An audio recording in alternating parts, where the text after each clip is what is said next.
안녕하십니까. 한국뒷가시연구소 대표 이상욱입니다.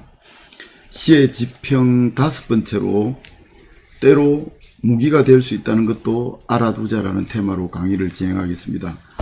제가 쓴 시창작 입문이라는 이 책을 가지고 강의를 하고 있습니다.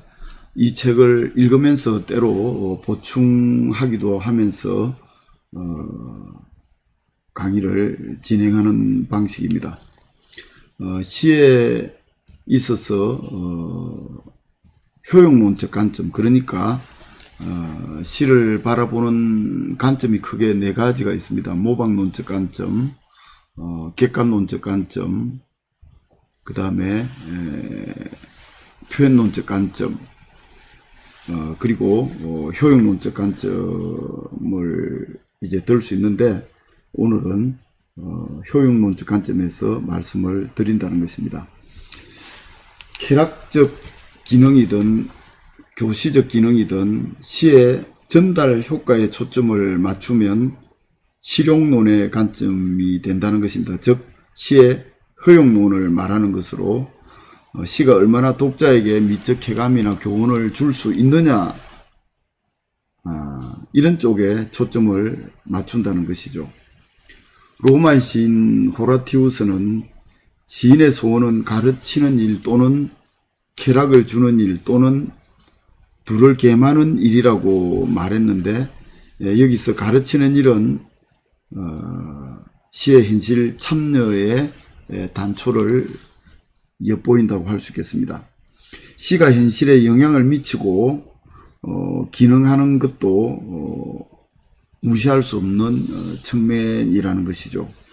우리 시사에서도 시가 때로 무기가 되었던 적도 있습니다. 시의 현실적 영향력이 막대했음을 웅변하는 말이 바로 시의 무기다, 뭐 그런 말을 쓸 수 있는 것이죠. 일찍이 정약용도 임금을 사랑하지 않고 나라를 걱정하지 않는 것은 시가 아니며 어지러운 시절을 슬퍼하고 통분하지 않는 것은 시가 아니다라고 말한 바 있습니다. 이것은 시의 실용론적 관점을 말하는 것이다, 그렇게 볼 수 있겠죠. 그러니까 실용론적 관점에서는 시가 어떻게든 현실적 영향력을 극대화할 수 있느냐, 이런 쪽에 관심을 가지고 또 이것이 더 중요하다는 인식입니다.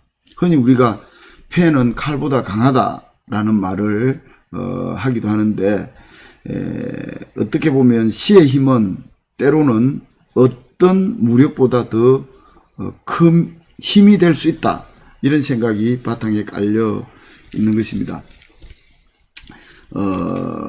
피라 사건 같은 게 굉장히 우리 시사에 많이 발생했는데, 김지아라든지 김남주라든지 이런 시인들이 피라 사건을 겪은 것은 너무나 많이 알려져 있습니다. 특히 이 참여파 시인들 뿐만 아니라 우리 고 마강수 교수 같은 경우에도 그의 시가 굉장히 어떤 그 당시 사회에 크게 좋지 않은 어떤 그런 풍조라든지 그런 쪽에 영향을 미치는 것으로 봐서 그것도 일종의 현실 참여적인 어떤 그런 모습으로 볼 수 있겠는데, 그 시에 대해서 이제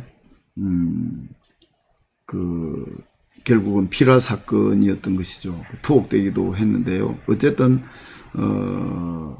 시가 현실과의 어떤 그런 밀착된 관점에서 큰 영향력을 끼칠 수 있다고 보는 것이 바로 실용론적 관점이고, 그런 관점에서 그 어떤 현실주의적 입장의 시인뿐만 아니라 마강수 교수같이 또 다른 관점에서 현실에 영향을 크게 미칠 수 있다고 봐서 이제 피라 사건이 일어났던 것이죠. 계약이 시가나 프로시 혹은 민중시, 노동시 같은 현실 참여시들이 대부분 실용적 관점을 굉장히 중시하는 것은 사실입니다.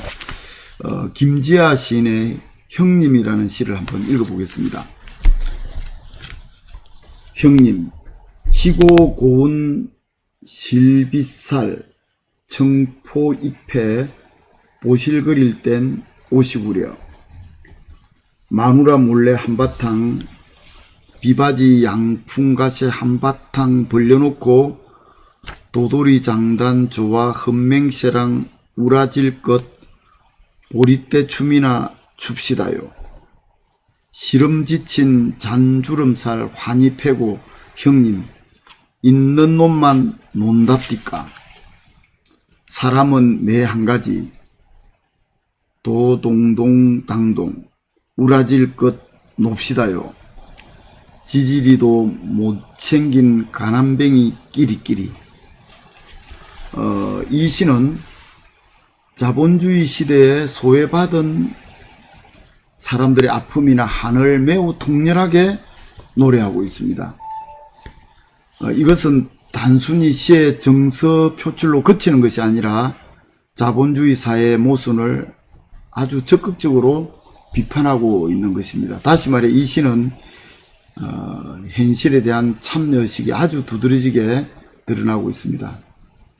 도돌이 장단이나 보리때 춤 등의 아주 역동적인 이미지를 통해서 현실 인식이 아주 강렬하게 표출된 것이죠.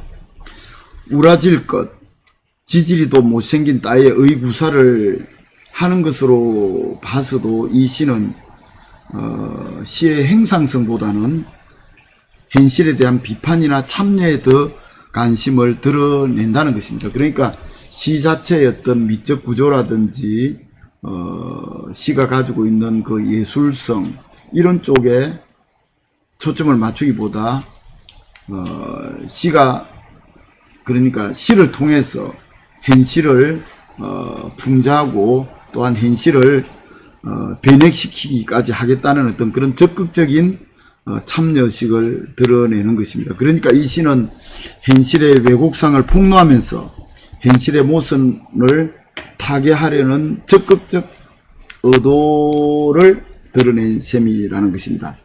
이처럼 시는 때로 무기가 될 수도 있는 것입니다.